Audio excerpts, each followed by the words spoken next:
Make it sick బుక్లో writer ఏమంటాడు అంటే లెర్నింగ్ ఈజ్ మిస్అండర్స్టూడ్ అంటాడు.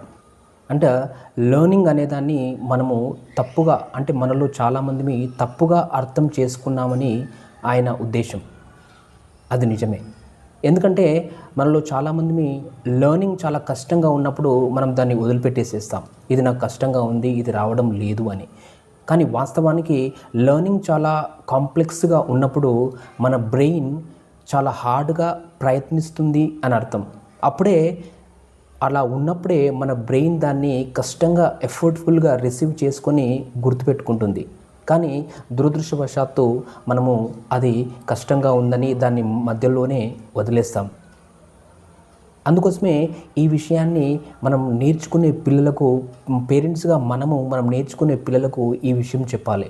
లెర్నింగ్ మీకు కష్టంగా ఉన్నప్పుడు మీరు కొద్దిసేపు దాన్ని వదిలేసి మళ్ళీ చేసినా పర్వాలేదు. లేదంటే లెర్నింగ్ కష్టంగా అనిపించినప్పుడు అదే లెర్నింగ్ను అదే విధంగా పట్టుదలతో కంటిన్యూ చేయండి అని.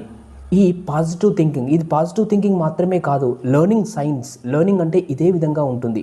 అది ఆ లెర్నింగ్ కష్టంగా ఉన్నప్పుడు అది ఎక్కువ కాలం మనకు గుర్తుంటుంది. ఎక్కువ కాలమే కాదు, మనతో ఎప్పటికీ కూడా గుర్తుండొచ్చు.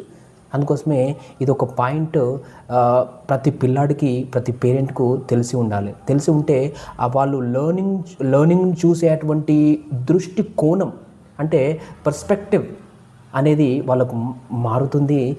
లెర్నింగ్ను వాళ్ళు ఎంజాయ్ చేయగలుగుతారు. Thank you.